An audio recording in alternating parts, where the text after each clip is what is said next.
Saya akan membacakan Ayub 15 ayat 1 sampai dengan 35. Maka Elifaz, orang Teman, menjawab, apakah orang yang mempunyai hikmat menjawab dengan pengetahuan kosong dan mengisi pikirannya dengan angin? Apakah ia menegur dengan percakapan yang tidak berguna dan dengan perkataan yang tidak berfaedah? Lagi pula engkau melenyapkan rasa takut dan mengurangi rasa hormat kepada Allah. Kesalahanmulah yang mengajar mulutmu, dan bahasa orang licik yang kau pilih. Mulutmu sendirilah yang mempersalahkan engkau, bukan aku. Bibirmu sendiri menjadi saksi menentang engkau. Apakah engkau dilahirkan sebagai manusia yang pertama, atau dijadikan lebih dahulu daripada bukit-bukit? Apakah engkau turut mendengarkan di dalam musyawarah Allah dan meraih hikmat bagi dirimu? Apakah yang kau ketahui yang tidak kami ketahui? Apakah yang kau mengerti yang tidak terang bagi kami? Di antara kami juga ada orang yang beruban dan yang lanjut umurnya, yang lebih tua umurnya daripada ayahmu. Kurangkah artinya bagimu penghiburan Allah dan perkataan yang dengan lemah lembut ditujukan kepadamu? Mengapa engkau dihanyutkan oleh perasaan hatimu dan mengapa matamu menyala-nyala, sehingga engkau memalingkan hatimu menentang Allah dan mulutmu mengeluarkan perkataan serupa itu? Masakan manusia bersih, masakan benar yang lahir dari perempuan. Sesungguhnya para sucinya tidak dipercayainya. Seluruh langit pun tidak bersih pada pandangannya. Lebih-lebih lagi orang yang keji dan bejat, yang menghirup kecurangan seperti air. Aku hendak menerangkan sesuatu kepadamu. Dengarkanlah aku, dan apa yang telah kulihat hendak kuceritakan.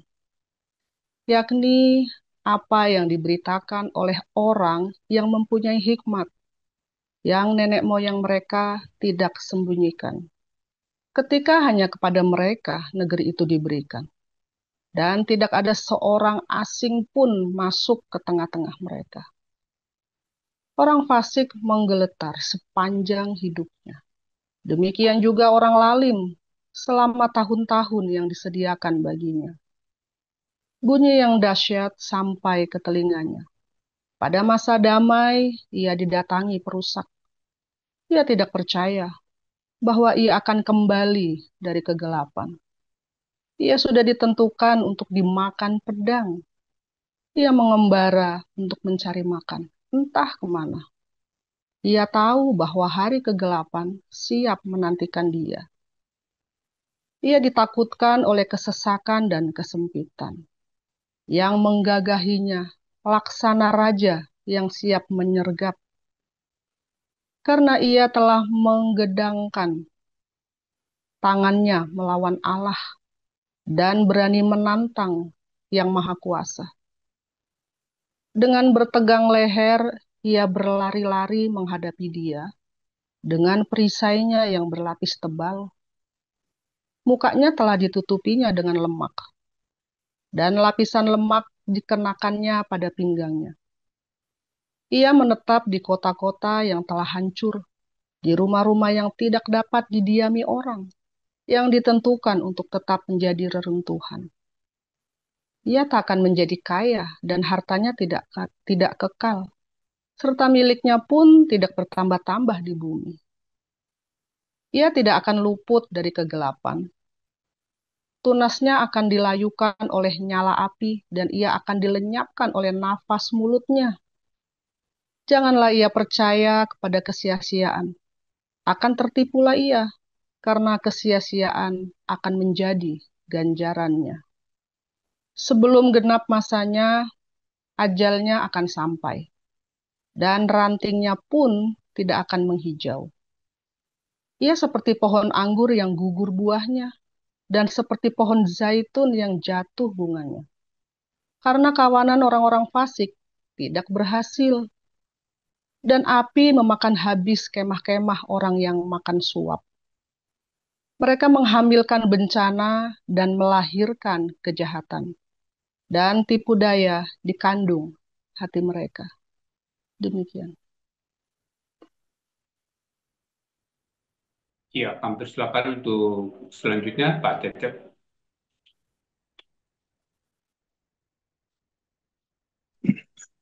Baik, saya lanjutkan. Lukas 6.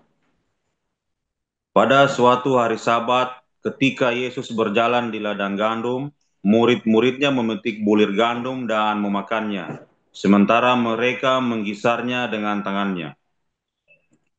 Tetapi beberapa orang Farisi berkata, "Mengapa kamu berbuat sesuatu yang tidak diperbolehkan pada hari Sabat?"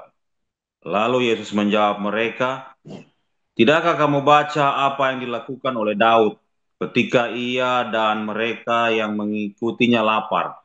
Bagaimana ia masuk ke dalam rumah Allah dan mengambil roti sajian, lalu memakannya dan memberikannya kepada pengikut-pengikutnya. Padahal roti itu tidak boleh dimakan kecuali oleh imam-imam."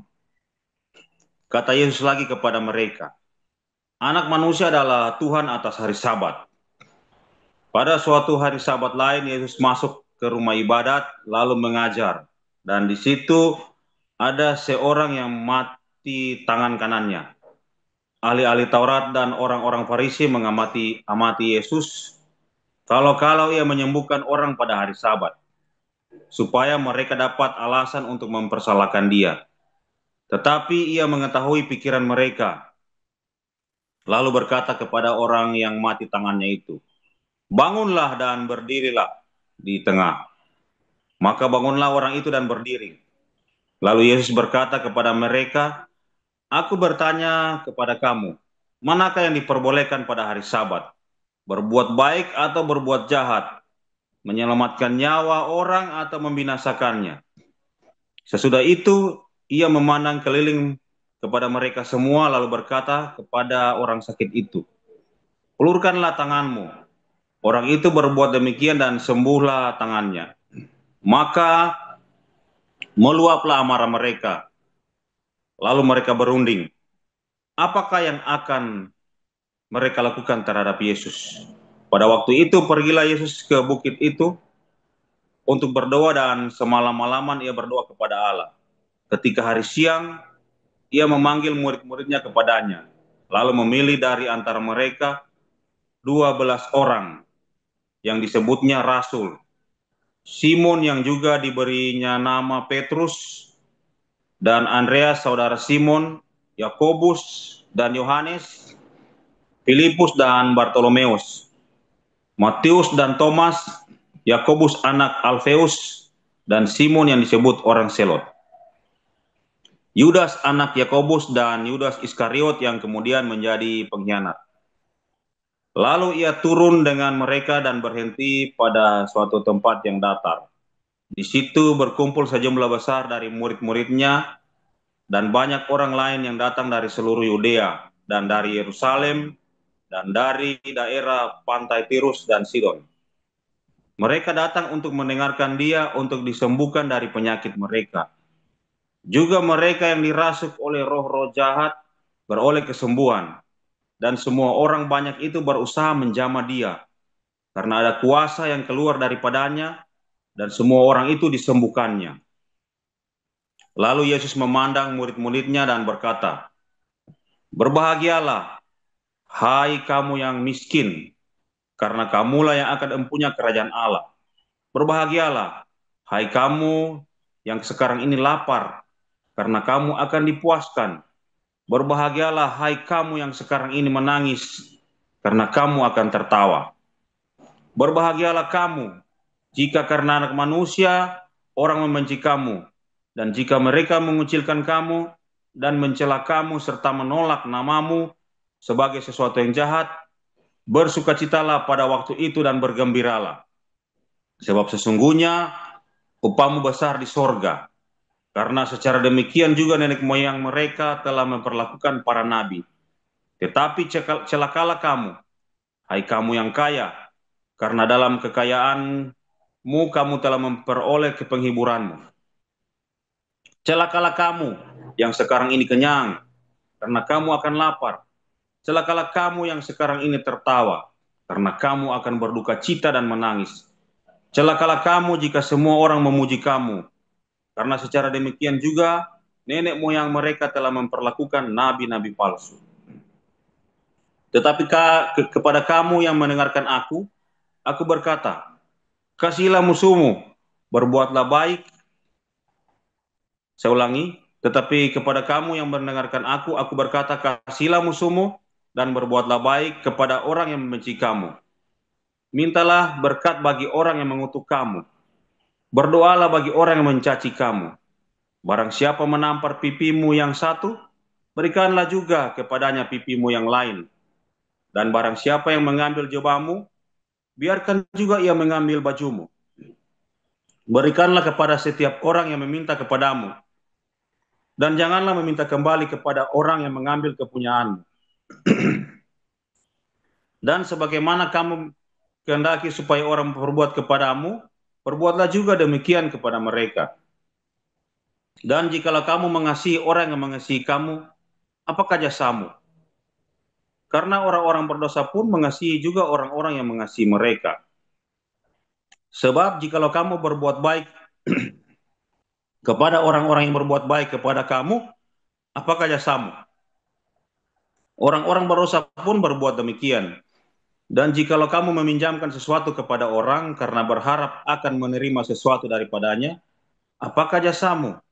Orang-orang berdosa pun meminjamkan kepada orang-orang berdosa supaya mereka menerima kembali sama banyaknya. Tetapi kamu kasihlah musuhmu dan berbuatlah baik kepada mereka, dan pinjamkan dengan tidak mengharapkan balasan. Maka upahmu akan besar dan kamu akan menjadi anak-anak Allah yang maha tinggi. Sebab ia baik terhadap orang-orang yang tidak tahu berterima kasih dan terhadap orang-orang jahat. Hendaklah kamu murah hati sama seperti Bapamu adalah murah hati. Janganlah kamu menghakimi, maka kamu pun tidak akan dihakimi. Dan janganlah kamu menghukum, maka kamu pun tidak akan dihukum. Ampunilah dan kamu akan diampuni. Berilah dan kamu akan diberi. Suatu takaran yang baik, yang dipadatkan, yang digoncang, dan yang tumpah keluar akan dicurahkan ke dalam ribaanmu. Sebab ukuran yang kamu pakai untuk mengukur akan diukurkan kepadamu. Yesus mengatakan pula sesuatu perumpamaan kepada mereka. Dapatkah orang buta menuntun orang buta? Bukankah keduanya akan jatuh ke dalam lubang? Seorang murid tidak lebih daripada gurunya, tetapi barang siapa yang telah tamat pelajarannya akan sama dengan gurunya. Mengapakah engkau melihat selumbar di dalam mata saudaramu, sedangkan balok di dalam matamu sendiri tidak engkau ketahui? Bagaimanakah engkau dapat berkata kepada saudaramu, saudara, biarlah aku mengeluarkan selumbar yang ada di dalam matamu, padahal balok yang di dalam matamu tidak engkau lihat? Hai orang munafik, keluarkanlah dahulu balok dari matamu, maka engkau akan melihat dengan jelas untuk mengeluarkan selumbar itu dari mata saudaramu. Karena tidak ada pohon yang baik yang menghasilkan buah yang tidak baik, dan juga tidak ada pohon yang tidak baik yang menghasilkan buah yang baik. Sebab setiap pohon dikenal pada buahnya, karena dari semak duri orang tidak memetik buah ara, dari duri-duri tidak memetik buah anggur. Orang yang baik mengeluarkan barang yang baik dari perbendaharaan hatinya yang baik, dan orang yang jahat mengeluarkan barang yang jahat dari perbendaharaannya yang jahat. Karena yang diucapkan mulutnya meluap dari hatinya. Mengapa kamu berseru kepada Tuhan, Tuhan, Tuhan, padahal kamu tidak melakukan apa yang aku katakan? Setiap orang yang datang kepadaku dan mendengarkan perkataanku serta melakukannya, aku akan menyatakan kepadamu dengan siapa ia dapat disamakan. Ia sama dengan seorang yang mendirikan rumah. Orang itu menggali dalam-dalam dan meletakkan dasarnya di atas batu. Ketika datang air bah dan banjir melanda rumah itu tidak dapat digoyahkan, karena rumah itu kokoh dibangun. Akan tetapi barang siapa mendengarkan perkataanku, tetapi tidak melakukannya, ia sama dengan seorang yang mendirikan rumah di atas tanah tanpa dasar. Ketika banjir melandanya, rumah itu segera rubuh dan hebatlah kerusakannya. Baik, demikian firman Tuhan. Haleluya, firman Tuhan selalu baru bagi kita semua yang menanti-nantikan dengan semangat ya, pengharapan saudara ya. Ya, tanpa pengharapan ya Anda tidak akan mendapat hal-hal yang baru tiap hari. Ya, karena capek, lelah berharap. Mengapa lelah berharap? Karena yang kamu harapkan adalah keinginanmu. Ya kan? Yang kamu harapkan adalah keinginanmu, bukan kehendak Bapa, melainkan keinginanmu. Wah, repot saudara. Setiap pengharapan yang karena keinginanmu, maka akan menjadi jerat bagimu. Karena itulah dagingmu, saudara. Itulah setanmu, saudara. Itulah setan yang merasukimu, keinginanmu yang harus terjadi. Ya, dia berkali-kali bilang ya, bahwa setan itu, ya, itu adalah keinginanmu. Ya kan? Yesus dicobai oleh setan. Tapi Yakobus 1 berkata bahwa kita dicobai oleh keinginan kita sendiri. Jadi kita sekarang tahu bahwa setan itu adalah keinginan kita. Ya. Dan ketika kita jatuh di dalam keinginan itu, maka namanya kita kerasukan setan. Ya. Nah, kalau firman Tuhan itu selalu baru, supaya firman Tuhan selalu baru setiap hari, maka kamu harus punya pengharapan. Nah, pengharapan itu yang benar adalah pengharapan bahwa apapun kehendak Bapa yang terjadi, bukan keinginan kita. Sebab kalau kita mau keinginan kita yang jadi, maka itulah setan. Kita tidak dipenuhi dengan roh Bapa, tapi kita dipenuhi dengan roh setan. Ya, makanya Anda tidak akan ada yang baru. Yang ada adalah bencana yang baru, yang ada adalah keruwetan yang baru. Nah, di padang gurun itu, saudara, di padang gurun itu, ya, rasanya tadi judulnya harusnya too good to be true ya. Rasanya itu kok masuk tanah perjanjian itu too good to be true. Rasanya kok enggak mungkin kita bisa ke sana ya. Di padang gurun itu rasanya kita enggak mungkin bisa mencapai padang gurun, tanah perjanjian. Kok masa iya? Dulu saya sama anak sampai ribut saudara ya. Anak sampai enggak percaya. Too good to be true. Ya. Saya sampai marah waktu itu saudara ya.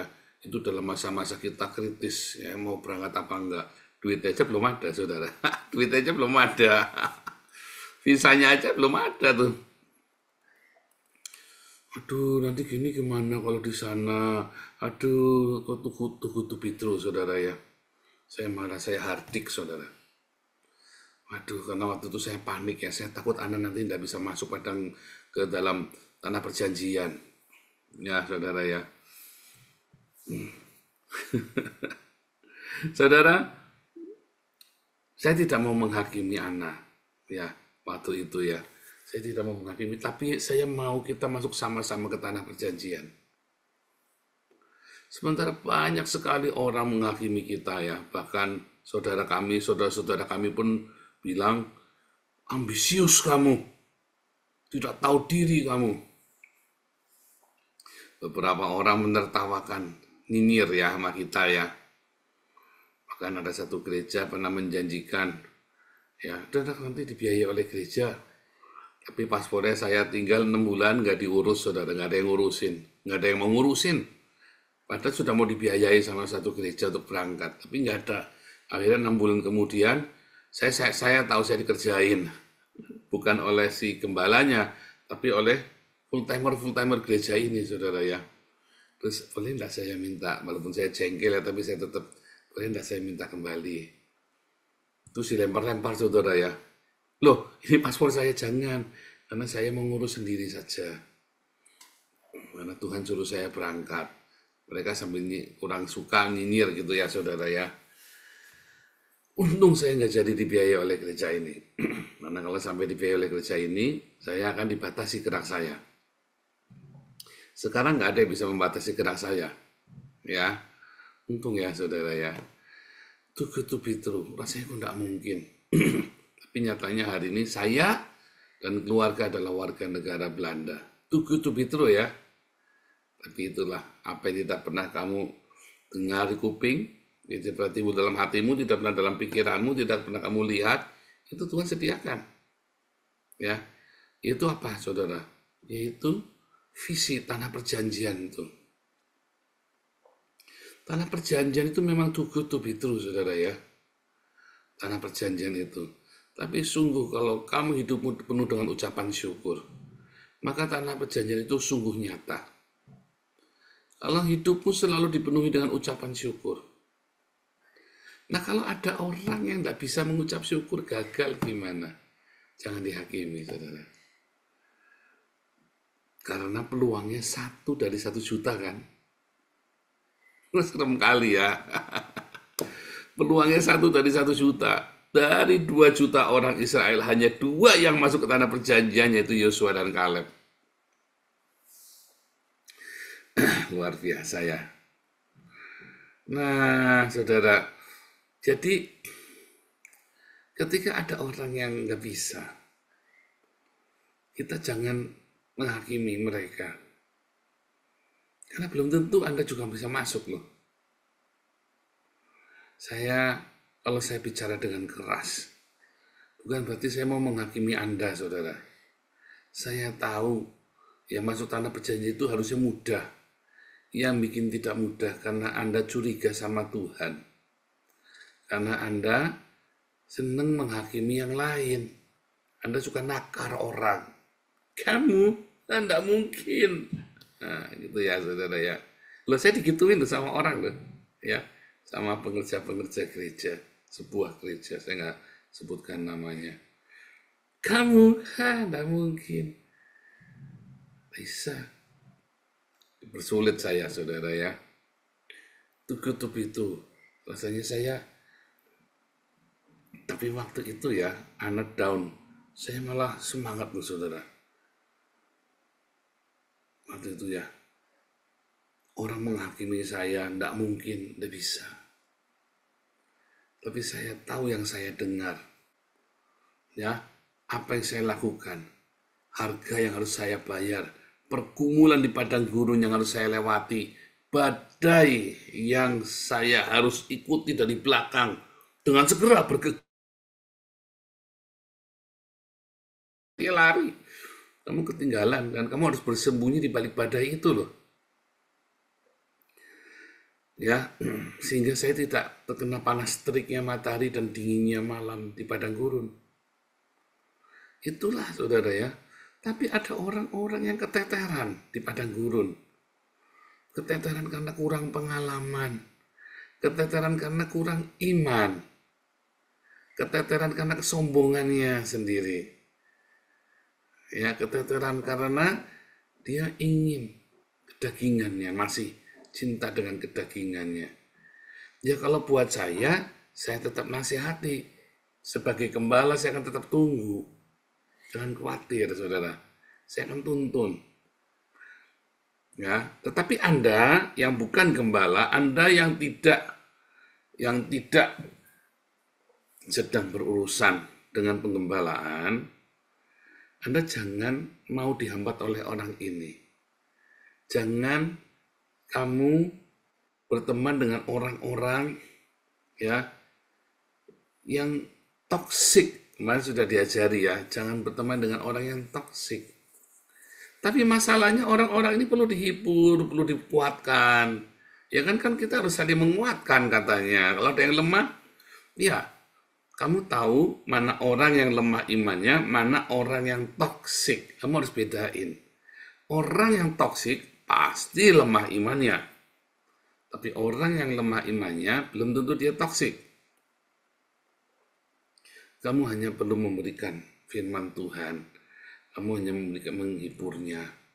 Ya kan? Dalam hidung pujian. Yuk nyanyi sama-sama, yuk doa sama-sama. cukup dibesuk, duduk, dengarkan dia ngomong. Tapi hati-hati saudara, begitu orang ini toksik, oh, nggak perlu firman Tuhan, saya sudah tahu. Nah itu hati-hati saudara, itu dia berarti toksik. Yuk kita nyanyi memuji Tuhan, nggak perlu, nah ya sudah jangan. Itu berarti bukan bagianmu saudara, itu bagian yang seniormu yang lebih. Ya dalam hal ini berarti paling mentoknya saya kan. Nah saya kalau udah ketemu gitu, saya tegas. Tapi saya tunggu, saya ngamatin. Berapa kali saya tegur orang, saya ngamatin. Karena saya tahu tidak mudah. Saya tahu meninggalkan Mesir itu godaannya banyak. Saya tahu saudara di padang gurun itu deg-degannya minta ampun. Deg-degannya minta ampun kayak mau copot jantungmu saudara di padang gurun itu. Saya tahu saudara di padang gurun itu banyak ular dan kalajengking. Ketika kamu senggol berzina sedikit, kamu langsung disikat saudara. Iya kan? Di padang gurun itu hati-hati, kamu jangan berzina saudara. Kalau kamu sadar kamu di padang gurun, kamu berzina, kamu makin diulur sepanjang-panjangnya tuh saudara. Ya kan, seperti perempuan Moab, perempuan Amon itu kan, yang ngajak orang Israel berzina dengan Baal Peor. Jangan saudara, di padang gurun itulah tempat segala maksiat, tempat segala godaan, tempat segala percabulan, tempat segala kesirikan, kedengkian, segala tipu muslihat iblis ada di padang gurun. Nah kalau ada orang yang terjebak di sana, kamu jangan hakimi dia saudara. Tapi yuk kita berdoa, yuk kita, nggak usah kamu hakimi.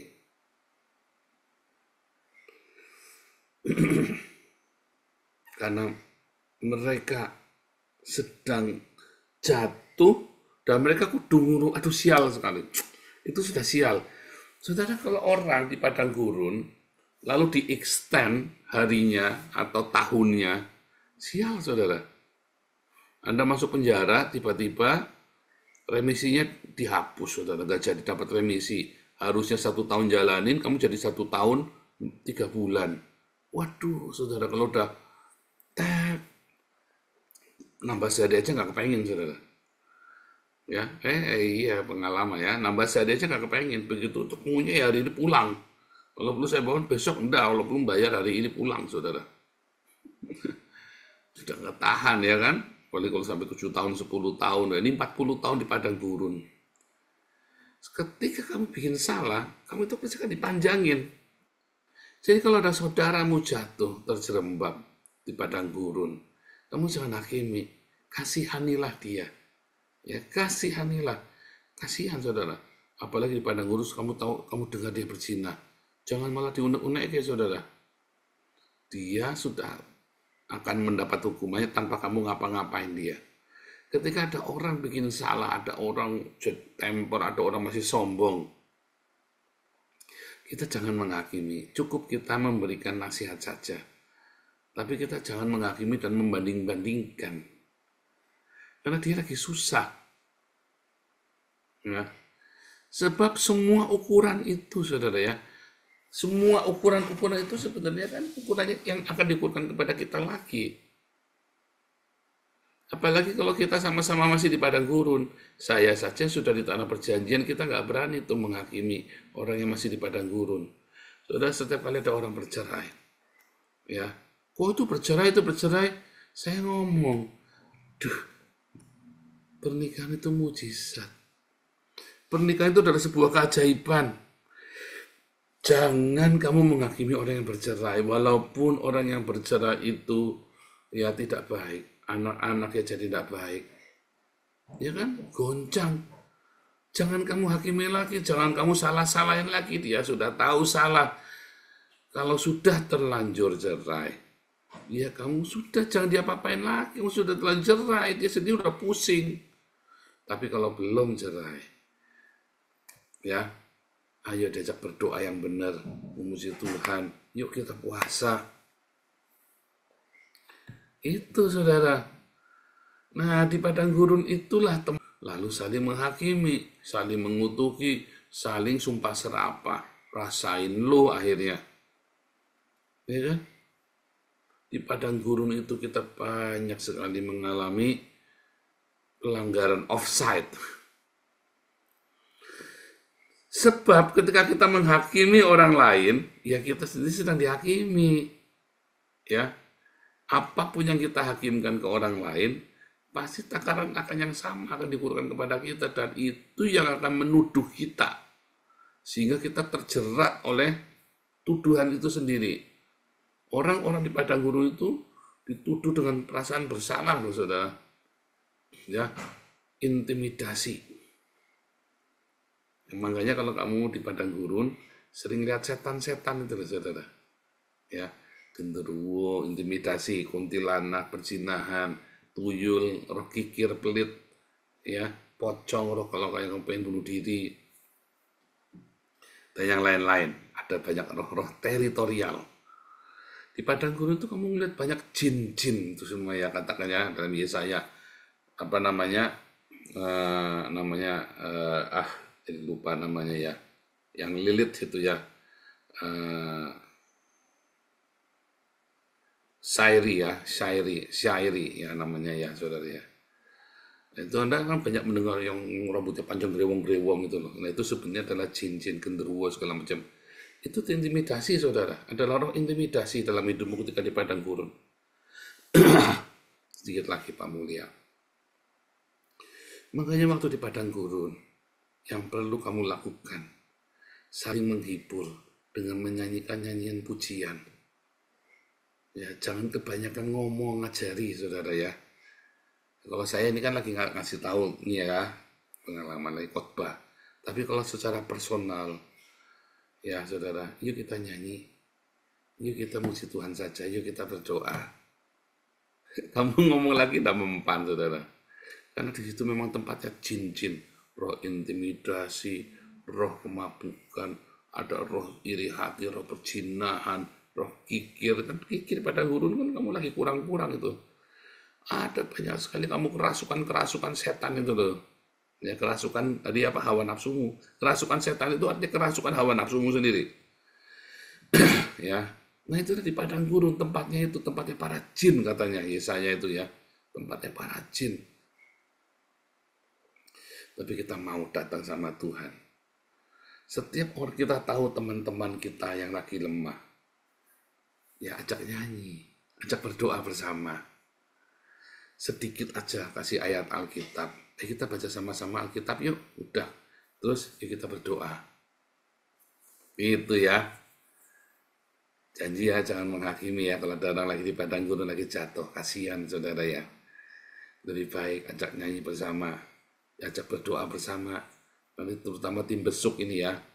Terutama tim besuk. Jangan ngajar-ngajari, ya. Dia sudah dengar, kasih khotbah-khotbah kita saja. Ya, waktu di padang gurun itu saya mendengarkan ratusan khotbah, saudara, ya. Satu hari bisa 5-10 khotbah tuh. Satu hari sambil tidur aja tempat itu saya dengarkan khotbah, saudara, ya. Naik motor saya dengarkan khotbah. Ratusan khotbah itu saya dengarkan, saudara. Khotbahnya banyak siapa saja gitu, ya. Saya dengarkan di padang gurun itu. Nah, karena saya sudah nggak bisa dinasehatin juga, dan saya tahu orang nasihatnya itu buat saya enteng. Aduh, kamu nasihatmu tuh ceker, tidak perlu banget sih. Karena apa? Karena hati sudah pahit, sudah karu-karuan. Mari, kalau di padang gurun jangan sok-sok minteri, tapi kita berdoa, kita bernyanyi bersama, baca firman Tuhan sama-sama. Ya, karena yang minteri-menteri itu udah kanggo, malah nyakit ke hati, saudara. Nanti kamu di padang gurun dikituin juga, kamu merasa capek juga loh, malah capek loh, saudara, ya. Yuk, sama-sama di padang gurun, ajak sesama kita buat nyanyi, ajak buat berdoa bersama, ya. Tuhan Yesus memberkati.